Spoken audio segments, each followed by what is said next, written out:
Today we are focusing on ICUMS, Integrated Customs Management System. It's barely a year old that was introduced to the country's ports for port users to use that to clear their goods. Well, when it started, there were a few hitches, whereby there were a few agitations from freight forwarders. But today, we are being told that ICUMS is helping to improve revenue generation here in Ghana. We need answers. We need to find out, have all the loopholes been sealed? What is actually happening? I have with me the Deputy Commissioner in charge of the suspense regime and who also doubles as the Chairman of the ICUMS Implementation Committee, Emmanuel Ohene, to explain a few things to us for us to appreciate what ICUMS is doing. Hello and welcome. Hi, and thank you for the opportunity. Now, let's move straight into action. First of all, people or someone who hasn't had the opportunity to clear goods at the ports might not have encountered the system before. Can you explain to us what the system really is?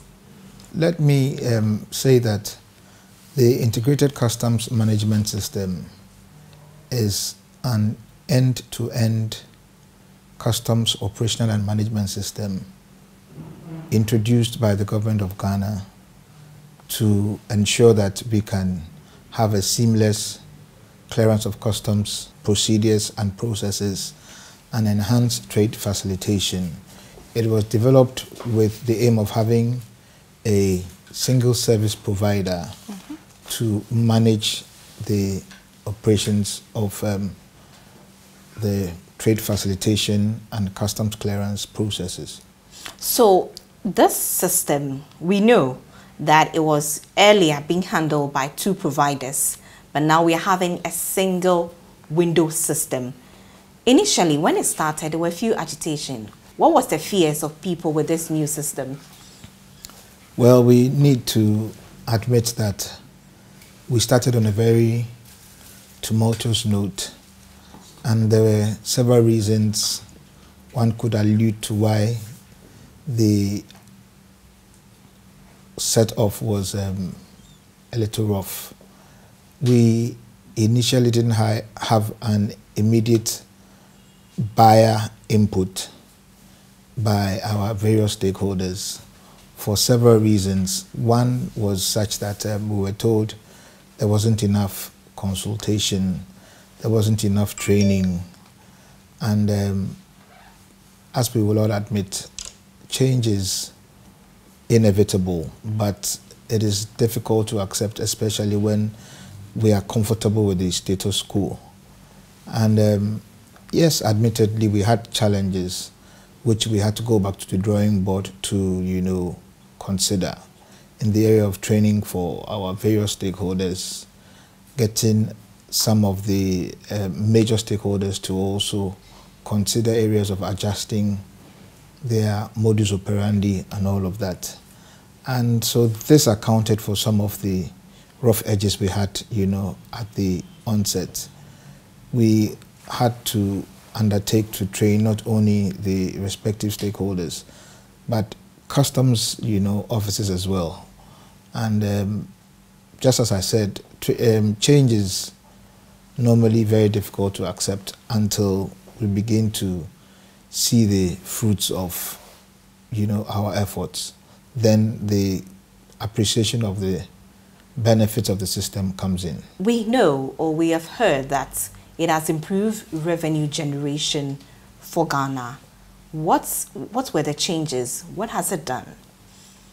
The first thing we need to bear in mind is that Ghana has had, when I mean Ghana, the Ghana Revenue Authority has had a history of automating, and it goes as far back as the early 90s when then there was a Customs, Excise and Preventive Service introduced the ASICUDA, what you know as the Automated Customs data. And then we moved on in the early 2000s into a partnership with the Ghana Community Network and started with the Ghana Customs Management System.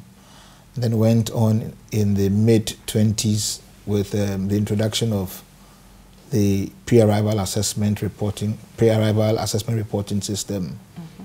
You know, and these drives were aimed at improving on our service delivery and enhancing revenue generation and trade facilitation. And in 2017, the government introduced the paperless process. And these were all aimed at reducing the cost and time of doing business and ensuring that we can have systems that would plug in the loopholes that were anti-revenue generation, you know, that were anti-revenue generating, I beg your pardon.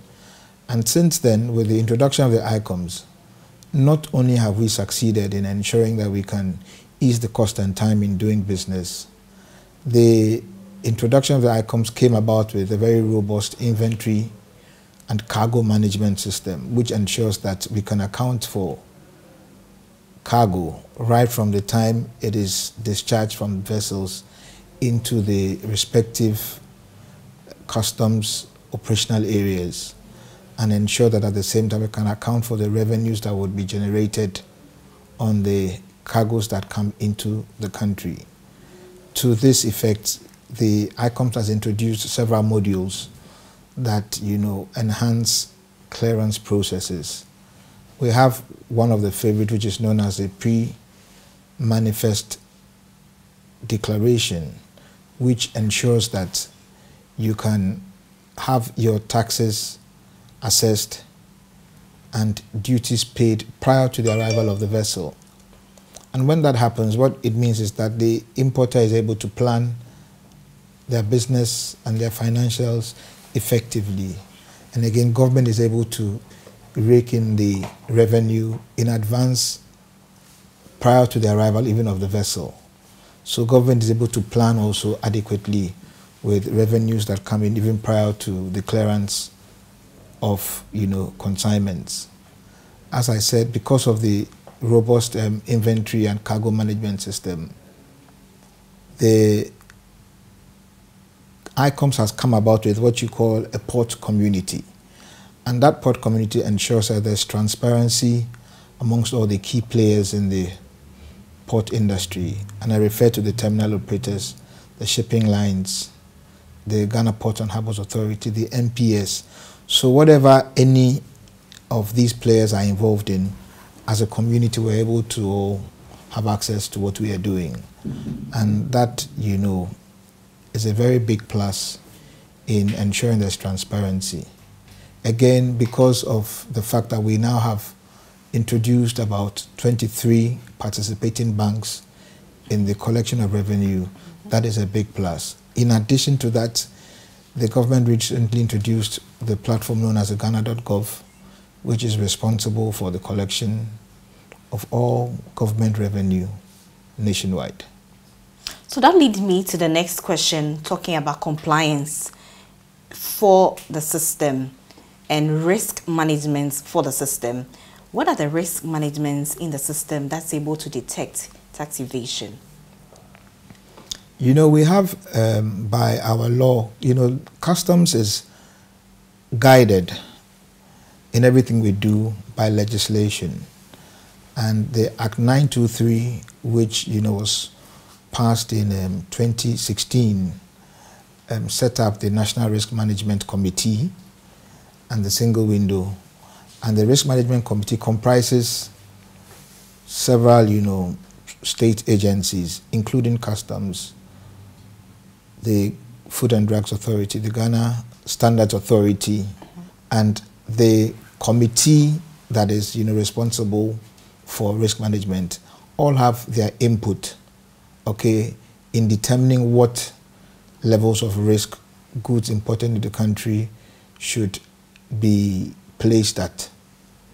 And so the customs acts as a frontline agency in the administration of the risk management tool. And to that effect, we're able to gather data from the other members of the committee, and the data, together with what customs already collects, in the clearance process is fed into the risk engine, and that determines the levels of risk that commodities are given. And so if you are bringing in medicaments into the country, obviously it poses a high risk, because for health and safety concerns, we need to know exactly what you're bringing in. If you're bringing in food and all these items, we need to know. If you are bringing in banned or prohibited items, we need to know. And so the risk engine determines the kind of levels of risk goods should be subjected to. We have, as we speak, 3 levels. You have the green, which means that you pose little or no risk. And so when your consignment is in the country and you go through the green channel, you do not have any examination conducted on your consignment. We also have the yellow, which is a non-intrusive form of examination. That is the use of a scanner to scan your consignment to determine whether there are infractions that will be detected in the course of the scanning. And then you have the red, which is mandatory. Now the risk level has mandatory examination red because they pose high risk and they are of health and security and safety concerns. Again, if we look at the level of infractions committed by a particular freight forwarder or importer, your profile is also fed into the risk engine. So if in a month or 2 you have several infractions against your company, what it means is that you as an importer or as an agent, you will pose some level of risk. And so automatically the engine will select you for examination, for mandatory inspection. And these are all measures that have been introduced to ensure that we can derive the maximum benefit from the system that is being deployed. Issues of under-invoicing and over-invoicing, these are some of the concerns that were picked up on the ground. Are these concerns still rife in the system? Let me say that, as I said earlier, we are guided by the law in the administration of customs procedures and practices. And Ghana acceded the General Agreement on Trade and Tariff, the GATT agreement, that concerns valuation. And we are guided by the dictates of that law when it comes to valuation of consignments that are imported into the country. And so when we have to conduct any activity regarding valuation, that is our principle that guides us. So if we are satisfied that you have complied with the requirements of that agreement by way of the documents you have presented, then you are allowed to, clear your cargo or consignment based on, the information you have provided by way of your invoice. If we are not satisfied, then we fall on the procedures that the law outlines for valuation. Okay, so, but initial rollout of ICUMS started from the land borders.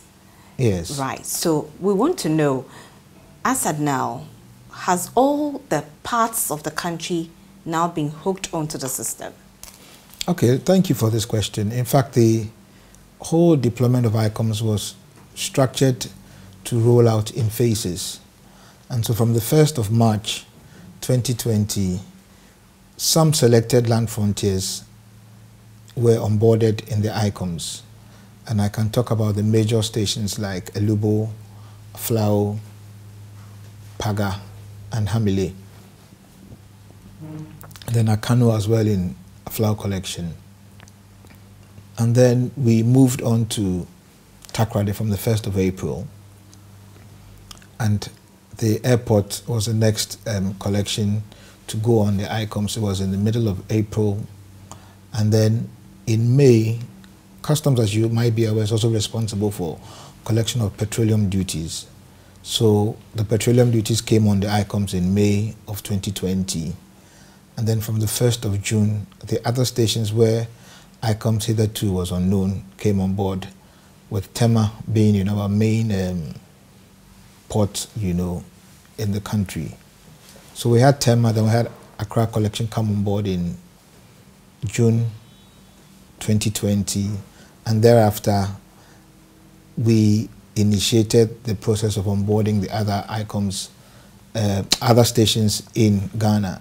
As we speak, I can comfortably say that ICUMS has covered close to 93–94% of the country, and we have a few more stations that we hope to complete, activities taking place in ICUMS going forward, latest by the end of the third quarter. Okay, so now let's talk about revenue mobilization for customs, especially with ICUMS.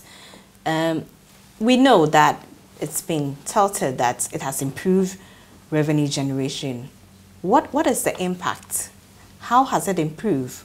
How have we moved the ladder in terms of revenue generation? Thank you. The ICUMS system, as I said earlier, has some inherent, features that have ensured that where we would otherwise, have lost revenue, it doesn't exist any longer. And I explained to you in the area of container movement, okay, and the area of participating, agencies and banks that are collecting the revenue. And then the area of the kind of modules we have for revenue collection. We have several modules which ensure that, you can make the payments and we can see in real time the monies that are coming in. We also have in the system a performance management system which acts more or less as a control, okay, in the activities of officers, even in the system. So we have quite a few, initiatives that are ensuring that we can properly account for the revenue. Okay, so we are looking at 1 year on with ICUMS. What were the figures that you were picking up since the rollout? Let me say that prior to the commencement of ICUMS in June from Tema, the average we were clocking in the previous existing systems was between 900, 800, 900 a month. And when we started picking up just around August, September, we were now looking at an average of 1.2 billion of revenue collection in the ICUMS. So if these figures were being picked for the entire year, how was the performance like? Last year, by the grace of God, we were able to exceed our target in revenue collection for the country. And this year, without banding figures, we are not too far behind.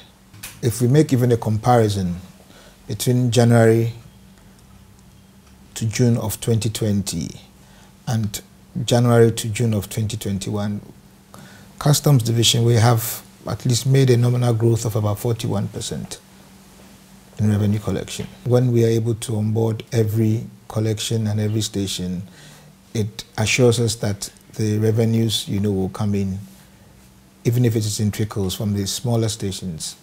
And with the control measures that are in ICUMS, even in the major stations like Tema, Takrade, and Accra Collection and Aflao, we should be able to make some impact. The issue we need to bear in mind is that we make a lot of the projections, but we don't import as a revenue agency. And so where there are instances where imports do not come in as anticipated, you cannot put the blame at the doorstep of the GRA. But I think that last year, despite COVID, our ports were not closed, so imports were coming in. How did we fare? We were able to exceed our target last year. And then now let's look at the forex rates. Many a times, the instability of the forex actually affects duty payments, because before you get to the forex, the thing has already gone up. In terms of stabilizing the forex and then the levies that one importer has to pay, customs, is there a way they can solve this particular challenge? Let me first say that we do not determine the forex rates in the country. It is the sole responsibility of the Bank of Ghana. And it's important for me to explain that the Ghana Revenue Authority implements government policies. We don't make the rules and the regulations and the laws. We implement them. And so we are guided by what we've been asked to do. Yes. Now let's talk about AFTA is here, and there's a call for us to benefit from this AFTA partnership. For customs, how can we tap into AFTA for us to maximize the benefit that comes with it? Thank you for this question.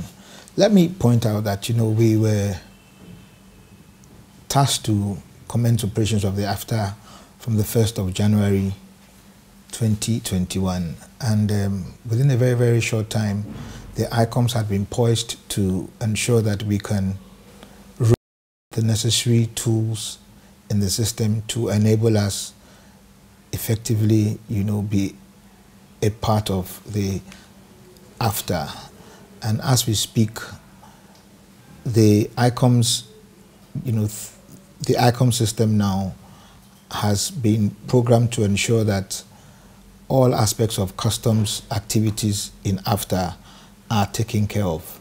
So right from the first week or second week in January, we were in a position of readiness to roll out, our part of the activities for the AFTA. And so every necessary customs procedure concerning rules of origin and the like have been adequately taken care of by the ICUMS to ensure that we can make the whole endeavor a success. Okay, so now let's look at ICUMS in the next few years. Are they strategic plans that have been put in place that can enhance operations of ICUMS? Certainly. We have we started the whole ICUMS rollout with phases in mind. And we had the first phase where we needed to onboard all the stakeholders. As we speak, we have close to 6,000 operators and close to 3,000 internal stakeholders such as customs officers in the system. So those were part of the first phases, onboarding the shipping lines, the terminal operators and the like. We have about 17 phases, 17 modules that we are in the process of development. And I can readily pick on a few, such as the advanced passenger information systems, which will be deployed primarily at the airports to not only profile cargo but passengers as well, in collaboration with the immigration services and other security agencies at the airports to determine the kind of risk passengers or their consignments will pose, and again determine the kind of treatment they should be accorded. We have the postal services module as well, which actually has been developed for operations at our post offices. You have what you call the electronic wallet or e-wallet, which is also in the process of advanced development, where we are considering having importers who have overpaid duties or have some monies that are due them from government, through overpayment or refunds, credited to their wallets, so that if they have any new consignments in, those monies could be used to offset the payment of taxes that are due. We have not only that, we have what you call the e-auction, which is being designed to ensure that we can have a complete management system of auction, such that, you know, public auctions and the like are improved, and given the semblance of what we see in outside jurisdictions. We have the dispute and litigation module, okay, which will help with appeals and the like. We have also the performance management, you know, module to fine-tune. We have several of them. We have the warehousing module that is also, you know, being enhanced. And most of the modules were to have been deployed by the first quarter of the year, but for the COVID. And let's also bear in mind that our technical partners are overseas, and because of the COVID, it was difficult getting them to be here for, you know, us to work hand in hand. And so we've had some challenges with the deployments coming out as scheduled. That notwithstanding, we're looking at completion of most of these modules before the end of the third quarter. Before wrapping up, we want to look at ICUMS in the sub-region. Is this a system that's being done only in Ghana, or is familiar with the other countries, port nations in the sub-region? In West Africa, I'll say Ghana is the only country that, you know, is operating in the ICUMS. The ICUMS is actually a product of a partnership between the, Korea Customs Service sister company known as the Customs Unipass International Agency, KUPIA. Yeah. Okay. One of the things I forgot to mention, which I'll mention just because you asked about the sub-region, is that the area of transit, we have what you call the SIGMAT, which is a brainchild of the ECOWAS that has to do with ensuring that we can have a seamless transit of consignments, you know, moving from one country to the other in the sub-region. And as we speak, we have very advanced plans to complete the integration between ICUMS and ECOWAS in the area of, you know, movement of cargo within the sub-region, the transit, you know, regime.